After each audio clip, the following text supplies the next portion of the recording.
सुबह का समय पंछियों की हल्की चहचहाट के बीच एक झोंपड़ी का दरवाज़ा खुला था। अंदर रामू अपने बिस्तर से उठता है। सामने कोने में दो जवान बेटियां मिट्टी के चूल्हे पर चाय बना रही थी। टीना और मीना, कुछ बना कि नहीं, मेरे पेट में तो चूहे कूद रहे हैं। बाबा चाय चढ़ा दी है, थोड़ी सी रोटी भी है, रात की गरम कर देती हूँ। हाँ, और खेतों में जाना भी है ना बाबा, आज सिंचाई जो करनी थी। हाँ बेटा, खेत ही तो है जो 2 वक्त की रोटी दिलाता है, वरना इस दुनिया में हमारा कौन। दोपहर का समय खेत में रामू और उसकी बेटियां काम कर रहे थे कि गर्मी का मौसम और धूप तेज थी। तीनों बिना चप्पल, बिना छांव के काम में जुटे थे। यह मिट्टी भी अब फल नहीं देगी। बीज डालता हूँ तो सोचता हूँ, क्या यह बेटियां के हाथ पीले कर पाएगी। बाबा आप चिंता मत करो, हम मेहनत करेंगे, कुछ न कुछ जरिया निकल ही आएगा। हाँ, और हम कोई राजकुमार से तो शादी नहीं करनी, एक अच्छा इंसान मिल जाए और मेहनत का सो हो, बस वही काफ़ी है। बेटी, अब तुम दोनों तो मेरी ज़िंदगी हो। काश तुम्हारी अम्मा होती तो कुछ सलाह देती। मैं तो बस डरता हूँ समाज से और यहाँ के लोगों से। शाम का समय रामू घर से निकलकर गांव के पुजारी से मिलते हैं। पुजारी जी चौपाल पर बैठे थे। रामू पास आकर धीरे से बात करता है। पंडित जी, आप तो सब जानते हैं, मेरी बेटियां अब शादी लायक है। कोई अच्छा लड़का दिखे तो जरा मेरी ओर भी ध्यान दीजिएगा। रामू, जमाना बदल गया है, अब लोग दहेज देखते हैं, जमीन जायदाद पूछते हैं। तुम्हारे पास क्या है? पंडित जी, मेरे पास तो बस 2 बीघा जमीन है और मेरी 2 बेटी, जो मेरे अनमोल रतन है। अच्छा ठीक, देखता हूँ, 1-2 परिवार है जो सीधे साधे हैं, बात करूँगा उनसे। लेकिन क्या पंडित जी, तुम्हें दहेज का बात सोचनी पड़ेगी। रामू, यह समाज का चलन है। पंडित जी, मेरे पास देने को कुछ नहीं, बस अपनी 2 बेटियां हैं। रात का समय दोनों बहन एक कोने में बैठी थी, जहाँ टूटी दीवार से चादर की रोशनी छन कर आ रही थी। दीदी, बाबा रोज रोते हैं और हम कुछ नहीं कर पाते। टीना, मैंने तय कर लिया है, मैं शहर जाऊंगी, नौकरी ढूंढने कुछ भी करूंगी, पर बाबा को इतना परेशान नहीं देख सकती। हाँ, और मैं यहीं रहकर खेत संभालूं। जब तक तू मैं पैसे भेजेगी, मैं घर संभाल लूंगी। हम एक दिन बाबा का सपना पूरा करेंगे। मीना, दोनों बहनें एक दूसरे को देखकर रोती है। अगली सुबह रामू अकेला खेत पर काम कर रहा था। दोपहर का समय हो चुका था, गर्मी तेज थी। खेतों से कुछ दूरी पर एक पुराना पीपल का पेड़ था, वहीं उसके नीचे रामू अकेला बैठ गया। पास में टूटी चप्पल और पसीने से भीगा उसका शरीर भीग गया। लेकिन आज रामू की आंखों में बेबसी थी। क्या मैं अच्छा बाप नहीं हूँ? 2 बेटियां जवान हैं और मेरे पास न दहेज है, न रिश्तेदार, और ना ही पैसे कमाने का कोई दूसरा साधन, और ऊपर से सेठ का कर्ज भी बाकी है। यह थोड़ा रुकता है, फिर पेड़ की ओर देखता है। क्यों जी रहा मैं, और किसके लिए? मैं तो बोझ बन गया हूँ। टीना और मीना पर मेरा तो मर जाना ही बेहतर है। रामू धीरे धीरे पेड़ की ओर बढ़ता है। उसकी चाल लड़खड़ाती है। वह डालियों को पकड़कर चढ़ता है, फिर एक मजबूत टहनी पर पहुंचता है और कमर से एक पुरानी रस्सी निकालता है। माफ करना बेटिया, तुम्हारा बाबा हार गया। धीरे धीरे रस्सी गले में डालता है और फिर एक झटका, कुछ क्षण सन्नाटा, हवा थम जाती है। उसी समय रास्ते से एक मछुआरा भोलू गुजर रहा था। वह एक टोकरी में मछलियाँ लेकर घर लौट रहा होता है, तभी उसकी नज़र अचानक पेड़ की ओर जाती है। अरे बाप रे रामू, ये तो फांसी लगाए लटका है।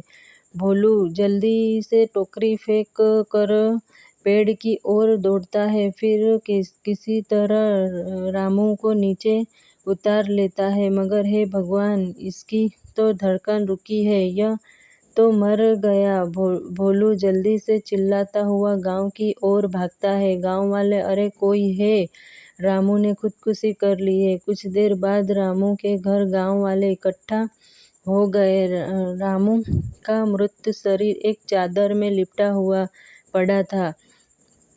टीना और मीना उसके पास बैठकर फुट फुट कर रो रही थी। गांव की कुछ औरतें उन्हें संभालने की कोशिश कर रही थी। बाबा, तुम ऐसा क्यों किए? हम तो तुम्हारे बिना जी नहीं पाएंगे। आप वादा करके गए थे कि सब संभाल लेंगे, फिर क्यों छोड़ गए हमें? हाय, रामू तो बहुत सीधा आदमी था। बेटियों की चिंता खा गई उसे। हाँ, आजकल दहेज के डर ने ना जाने कितने बापों को निगल लिया। शाम का समय शमशान घाट पर समधन रामू की चिंता जल रही थी। टीना और मीना बेहोशी जैसी हालत में बैठी थी। उनके चेहरे पर आंसू सूख चुके थे। अब सिर्फ खालीपन और भविष्य का डर था। रात का समय, झोपड़ी में काफी अंधेरा था। पास में एक दीपक जल रहा था। दोनों बहनें के सामने एक रोटी और आधा प्याज रखा था। अब तू ही है मेरा सहारा टीना। हाँ, तू मेरा। अब बाबा की चिंता के साथ हमारा डर जल चुका है। अब सिर्फ एक मकसद है, अपने पैरों पर खड़ा होना। हाँ, हम बाबा के सपने को अधूरा नहीं छोड़ेंगे। अब जो होगा हम दोनों साथ मिलकर करेंगे। 1 महीने बाद टूटी हुई झोपड़ी के अंदर टीना और मीना चुपचाप बैठी थी। टीना, 1 महीना हो गया बाबा को गए। अब ऐसा लगता है जैसे सब कुछ थम सा गया हो। हाँ दीदी, ना कोई काम मिला, ना कोई सहारा, बस यही जमीन और झोपड़ी बची है, जिसे अब बचा पाए या नहीं पता नहीं। तभी बाहर से एक भारी आवाज आती है, टीना और मीना, ओ दोनों बहनों बाहर आओ। टीना और मीना जल्दी से बाहर आती है। सामने लंबा चौड़ा मोटा ताजा सेठ भीमसेन खड़ा था। पीछे उसका नौकर लाठी थामे हुए था। भीमसेन की आंखों में लालच और चालाकी साफ झलक रही थी। सेठ जी प्रणाम, सब कुशल है? प्रणाम, नमस्ते बाद में करना। तुम्हारे बाप रामू ने अपनी औरत की बीमारी के इलाज के लिए मुझसे कर्जा लिया था। अब वो मर गया तो कर्ज तुम दोनों को ही चुकाना होगा। सेठ जी, अभी तो हमारे पास खाने तक को कुछ नहीं है। आप थोड़ा समय दे दीजिए। समय? यह मेरी रकम है, कोई दया नहीं। अगर हफ्ते भर में पैसे नहीं दिए तो यह जमीन और झोपड़ी मेरी हो जाएगी। दस्तखत करवाने की जरूरत नहीं, सब पहले से लिखा जा चुका है। सेठ जी, यह जमीन बाबा की जान थी, कम से कम कुछ तो रहम कीजिए। रहम अब मैं नहीं करता। 7 दिन तुम्हारे पास, या पैसे दो या अपना घर खाली करो। सेठ घमंडी अंदाज में हंसता है और वहां से चला जाता है। दोनों बहनें अवा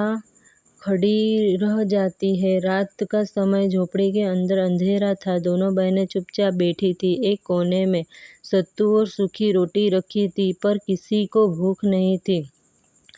टीना, बाबा की छोड़ी जमीन भी अब हमारी नहीं रहेगी। हाँ, बचपन इसी मिट्टी में बीता और अब यहीं छीन ली जाएगी। यह समाज में गरीब होना पाप है दीदी, कुछ करना होगा। मीना, कहीं काम मिल जाए तो शायद कुछ उम्मीद जगे। कल ही मैं कहीं मजदूरी करने जाऊंगी। अब चाहे नौकरानी बनूं या बर्तन मांजूं, पर कुछ तो करूंगी। इसके बाद टीना घर का काम करती है और मीना गांव में ही अमीर लोगों के यहाँ काम करने लगी। इस तरह पूरा हफ्ता बीत गया। 7 दिन बाद सेठ भीमसेन फिर आया। इस बार उसके साथ 2 आदमी और थे, एक नौकर और एक पटवारी। टीना काम करने गई हुई थी, जिस वजह से मीना अकेली थी। समय पूरा हुआ। कहाँ है मेरे पैसे? सेठ जी, मेरी बहन काम करने गई है, कुछ पैसे मिलेंगे तो बकवास बंद कर। अब यह जमीन और झोपड़ी मेरी है। पटवारी जी, कागज तैयार है? हाँ सेठ जी, सब लिखा पड़ा है। चलो हटो लड़की, यह जगह अब मेरी है। सेठ टीना का सामान बाहर फेंक देता है। यह सब देख मीना जमीन पर गिर जाती है। भगवान, अब हम क्या करें? हमारा पास तो कुछ भी नहीं बचा। टीना काम से लौट रही थी। जैसे ही उसको खबर मिली, वह दौड़ते हुई आई और सामने जमीन पर बैठी मीना को देखा। दीदी, क्या हो गया? सेठ, उसने हमारी जमीन, हमारा घर सब छीन लिया। टीना, यह लड़ाई अब रुकेगी नहीं दीदी। अब हम झुकेंगे नहीं। अब बारी हमारी है समाज को जवाब देने की। टीना और मीना अपनी झोपड़ी को आखिरी बार पलट कर देखती है। उनकी आंखों में आंसू थे, सिर पर एक टोपी, छोटी पोटली और हाथ में सिर्फ एक दूसरे का सहारा। चलो टीना, अब इस गांव में कुछ नहीं बचा, बस यादें हैं और दर्द। हाँ दीदी, लेकिन अब तक हम साथ हैं, हम कुछ न कुछ कर ही लेंगे। बाबा की आत्मा हमें देख रही होगी। दोनों बहनें जंगल की ओर बढ़ जाती है। उनके पांव कांप रहे थे, उनका हौसला उन्हें थामे हुए था। दोपहर का समय, सूरज सिर पर था, पसीने से लथपथ बहनें एक पेड़ के नीचे सुस्ताने के लिए बैठती है। तभी दूर से एक लाठी पकड़े झुकी हुई बूढ़ी औरत आती है। उसकी चाल धीमी, पर आंखों में अपनापन था। अरे बेटियां, कहाँ जा रही हो इस तपती दोपहर में? चेहरे से तो लग रहा है कि कोई भारी दुख लेकर निकली हो। दादी, हम अपना घर खो बैठे हैं। बाबा की मौत के बाद सेठ हमारी जमीन और झोपड़ी दोनों छीन ली। अब हमारे पास न पैसा है, न कोई ठिकाना, बस पेट भरने और इज्जत बचाने की कोशिश में निकले। हाय राम, कैसा जमाना आ गया है। बेटियों को यूं दर भटकना पड़ रहा है। मैं पास के ही एक छोटे कारखाने में माली का काम करती हूँ। वहाँ फूल पौधे लगाती हूँ, सफाई करती हूँ। वहाँ 1-2 हाथ और लग जाए तो काम भी आसान और तुम्हें भी कुछ कमाने को मिलेगा। क्या सच में दादी? हम कुछ भी करने को तैयार हैं, बस इज्जत से जीना चाहते हैं। हाँ बेटा, बस मेहनत से मत डरना। बिल्कुल नहीं, हमने तो खेतों में भी काम किया है, चूल्हा भी जलाया है और बर्तन भी मांजे हैं। इसके बाद दोनों बहनें बूढ़ी औरत के छोटे से घर में पहुंचते हैं। झोपड़ी साफ सुथरी थी, सामने तुलसी का पौधा और बगल में रंग बिरंगी फूलों के पेड़ थे। यह मेरा घर है बेटियां, छोटा है पर दिल से बड़ा। तुम यहीं रहो, सुबह हम साथ कारखाने चलेंगे। दादी, अपने जो किया वो कोई अपना ही करता है। हम कर्जदार हैं आपके। बस एक ही बात याद रखना, दुनिया में भले बेरहम हो, लेकिन मेहनत कभी धोखा नहीं देती। अगले दिन तीनों एक मध्यम आकार के कारखाने में पहुंचती है, जहां रोजमर्रा के सामान की पैकिंग हो रही थी। पर टीना और मीना माली का काम शुरू करती है। पौधा की सफाई, पानी देना और निराई करना। शाम तक दोनों बहनें थक चुकी थी, दिन भर के थके हुए शरीर, लेकिन शांत मन के साथ दोनों बहनें एक कोने में बैठी थी। आज पहली बार लगा कि हम जिंदा हैं, किसी ने हमें अपनाया, उम्मीद दी। हाँ दीदी, अब कुछ कर दिखाना है। यह शुरुआत है, मंजिल बहुत दूर है, लेकिन अब डर नहीं लगता। अगली सुबह टीना और मीना एक हल्का बक्सा उठाकर फूलों की क्यारी से पैकिंग यूनिट की ओर ले जा रही थी। दोनों बहनों के चेहरे पर सादगी, मेहनत और मासूमियत झलक रही थी। तभी कारखाने के अंदर से एक जवान और तड़क भड़क में रहने वाला व्यक्ति आता है। नाम था श्यामू, जो इस यूनिट का लीडर था। कपड़े साफ सुथरे, बाल सजे हुए, पर नजरें गंदी। ये दोनों कौन है? पहली बार देख रहा हूँ। कितना खूबसूरत चेहरा है। वह चालाकी से उनके पास पहुँचता है। अरे नई आई हो क्या? नई आई हो। नाम क्या है तुम दोनों का? मैं टीना, और यह मेरी बहन मीना। मेहनती लगती हो, लेकिन यहाँ काम करने के कुछ कायदे हैं। वह चारों ओर देखता है, फिर धीरे से इशारा में उन्हें एक कोने की तरफ ले जाता है, जहाँ कोई नहीं होता। श्यामू का चेहरा अब मुस्कुराहट से हटकर असली नीयत दिखाने लगा। देखो, इस कारखाने में टिकना है तो मेरे कहे अनुसार चलना होगा। तुम जैसी लड़कियां तो मेरी खास होती हैं। मैं उन्हें हमेशा सपोर्ट करता हूँ। आप क्या कहना चाहते हैं? सीधा बोलो तो। अगर यह काम चाहिए तो मेरी सहूलियत का भी ध्यान रखना होगा, वरना निकालने में देर नहीं लगेगी। टीना की आंखों में आंसू आ जाते हैं। मीना की मुट्ठियां भी जाती है। दोनों बहनों के चेहरे पर शर्म और गुस्से से तपने लगते हैं। हम यहाँ काम नहीं चाहिए, हम यहाँ अपनी इज्जत बेचने नहीं आए हैं। हम चुप हैं। इसका मतलब यह मत समझो कि हम डर गए। मजबूर है, पर तुम्हारी गुलामी नहीं करेंगे। श्यामू हंसता है और अपनी जगह से हट जाता है। बहनें चुपचाप काम पर लौटती है। शाम को कारखाना से लौटती बहनों की चाल धीमी थी और आंखों सुनी थी। झोपड़ी में घुसते ही दोनों दीवार के पास बैठकर फुट फुट कर रोने लगती है। हम कहाँ आ गए हैं, जहाँ मेहनत से नहीं, शरीर से पहचान मिलती है। क्या गरीब की इज्जत कोई मायने नहीं रखती? बूढ़ी औरत उनकी हालत देखकर चौंक जाती है और पास आती है।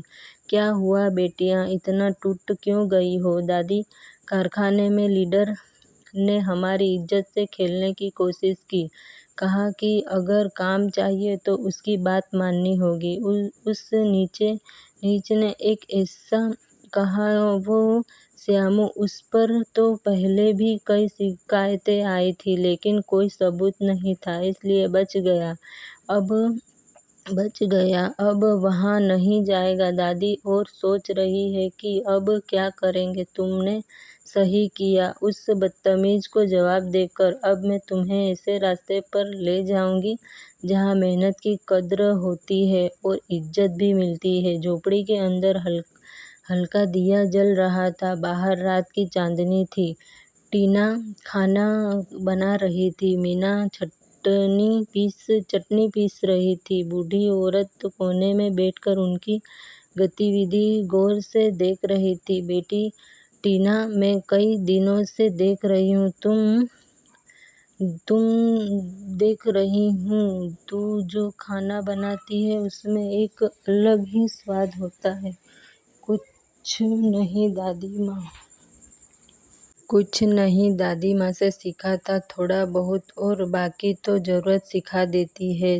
हाँ, दादी के हाथ में स्वाद का जादू है। आज तुम खाओगी तो उंगलियां चाटती रह जाओगी। बूढ़ी औरत सोचती है कि मुस्कुराती है, फिर बात पलट देती है। तो क्यों न तुम दोनों बहनें समोसे ठेला लगाओ। पास के चौराहे पर रोज मजदूर रिक्शे वाले बच्चे घूमते हैं। गर्मा गर्म समोसे और चटनी अगर तुम बेचना शुरू करो तो शायद ईमानदारी की कमाई से गुजारा हो जाएगा। ठेले पर दादी सामान तेल मसाले ठेला सब कुछ कहाँ से लाएं? तुम जो कारखाने से महीने भर की मजदूरी बचाई हो वो रखी है ना, उसी से शुरुआत करो। और हाँ, मैं भी साथ रहूंगी। बूढ़ी सही पर मेहनत अब भी जानती हूँ। अगली सुबह टीना और मीना पुराना सा झोला लेकर बाजार जाती है। वहाँ से आलू आटा मसाले तेल सब खरीद लेती है। बूढ़ी औरत भी साथ चलती है। तीनों के चेहरे पर मेहनत और उम्मीद की चमक थी। चौराहे पर सुबह 10 बजे का समय। चौराहे के एक किनारे पर एक छोटा सा लकड़ी का ठेला सजा चुका था। पीछे चटनी का डिब्बा, कढ़ाई में गर्मा गरम तेल, पास में बूढ़ी अम्मा आलू मसल रही थी। टीना समोसे बेल रही थी और मीना गर्म तेल में समोसे डाल रही थी। बहन जी, समोसा कितने का है? एक गरम और खास्ता। मजदूर एक खाता और आश्चर्य से आंखें खोलता। अरे वाह, ऐसा स्वाद तो होटल में भी नहीं मिलता। तीन और देना। धीरे धीरे भीड़ जुटने लगती है और रिक्शा वाले और कुछ औरतें सभी तारीफ कर रहे थे। तुम दोनों बहनें तो सचमुच काबिल हो। ईमानदारी से कमाया गया हर निवाला अमृत होता है। शाम को ठेले के पीछे तीनों बैठी गिनती कर रही थी। पूरे दिन के कुल मिलाकर 280 हो गए थे। सोचो, पहले ही दिन 280। हमें अब किसी की नौकरी की जरूरत नहीं है। अब हम अपना काम करेंगे, अपने पैरों पर चलेंगे। बेटियां, यह तो असली इज्जत है, खुद के हाथ की कमाई। अब मेहनत और स्वाद तुम्हें उस ऊंचाई तक ले जाएगी जहां कभी तुमने सोचा भी नहीं था। अगली सुबह टीना और मीना का समोसे का ठेला अब पहले से ज्यादा सजा हुआ था। एक तरफ ताजे ताजे समोसे की खुशबू उड़ रही थी, दूसरी ओर ग्राहकों का भीड़ लगी थी। पास ही बूढ़ी अम्मा की खाली चौकी पड़ी थी। आज वो बीमार होने के कारण नहीं आई। दोपहर का समय। भीड़ के बीच अचानक एक मोटा सा आदमी महंगे कपड़े पहने मुंह में गुटखा दबाए गुस्से से आता है। वो था पास के समोसे होटल का मालिक, जिसका नाम है हरिया।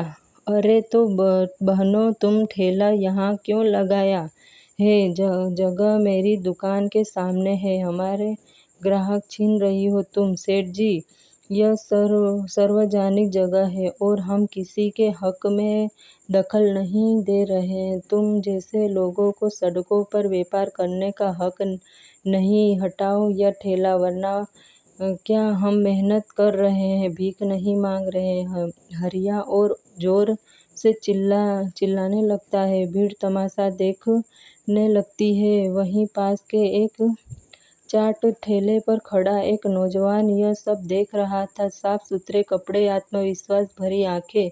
नाम था शिवम।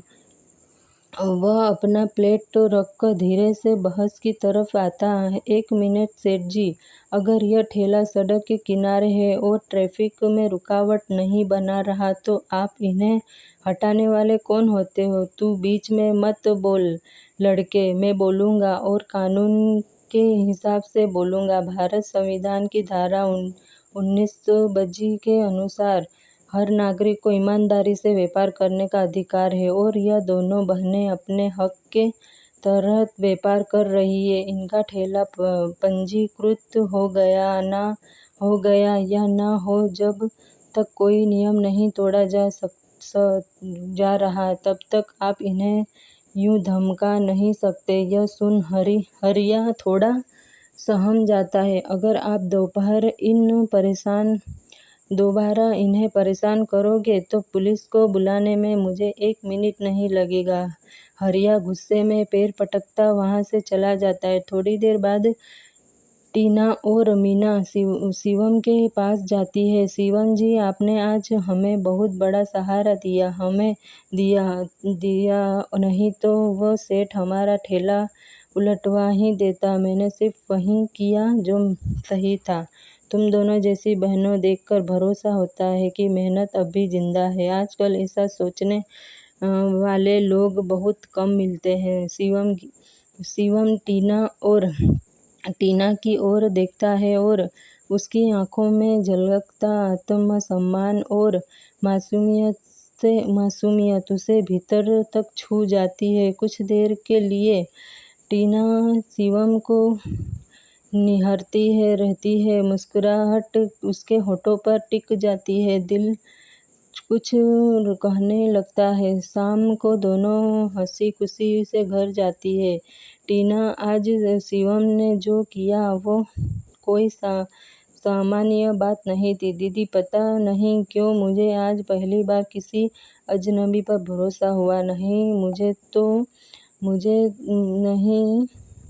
मुझे वो पसंद तो नहीं आ गया। बस इतना कह सकती हूँ दीदी, उसकी बात में इंसानियत थी। वो भी हमारी जैसी लड़कियों के लिए बस वही सबसे कीमती होता है। रात को तीनों खाना खाकर सो जाती है। अब शिवम रोज टीना और मीना के ठेले के पास आने लगा। कभी समोसे की तारीफ करता, कभी जरूरत का सामान लाकर देता, पर उसकी नज़रें अक्सर टीना को खोजती थी। मीना भी अब उसके आने का इंतज़ार करती थी। शाम का समय टीना पानी लेने के लिए गई हुई थी। तभी शिवम धीरे से टीना के पास आता है। टीना, मैं कब से सोच रहा था, आज तक ही देता हूँ। तुम्हारा मेहनती स्वभाव, तुम्हारा आत्मसम्मान और तुम्हारी सादगी ने मुझे बहुत प्रभावित किया है। टीना थोड़ा चौंकती है, फिर मुस्कुराकर नीचे देखने लगती है। मैं तुमसे शादी करना चाहता हूँ टीना, क्या तुम मेरे जीवन में साथी बनोगी? वह एक पल के लिए मौन हो जाती है। उसकी आंखें भर जाती है, फिर धीरे से हाँ में सिर हिला देती है। शिवम, मैं गरीब जरूर हूँ, मगर अपने चरित्र की अमीरी पर गर्व है। अगर तुम्हें मेरे साथ यह जिंदगी मंजूर है तो मैं भी राजी हूँ। अगले दिन शिवम अपने माता पिता को टीना के बारे में बताता है। पिता मुस्कुराता है, लेकिन माँ थोड़ा नाराज होती है। शिवम, एक सड़क पर ठेला लगाने वाली लड़की से शादी करोगे? हमारे खानदान की इज्जत का क्या? इज्जत मेहनत से मिलती है, खानदान से नहीं। अगर हमारी बहू मेहनती, सच्ची और आत्मसम्मी है तो उससे अच्छा और क्या चाहिए? शिवम विनम्रता से समझाता है। माँ, मैंने बहुत लड़कियां देखी, लेकिन टीना जैसी गरिमा और ईमानदारी कभी नहीं मिली। मैं अपने फैसले खुश हूँ और चाहता हूँ आप भी मेरे साथ हो। माँ धीरे धीरे पिघलती है। अगर तुम खुश हो तो हम भी राजी हैं। बेटा जाओ, बहू को घर ले आओ। इसके बाद टीना शिवम की शादी हो जाती है। कुछ दिनों बाद शिवम सीधा तहसील कार्यालय पहुंचकर पुराने कागज दिखाता है और सेठ के पास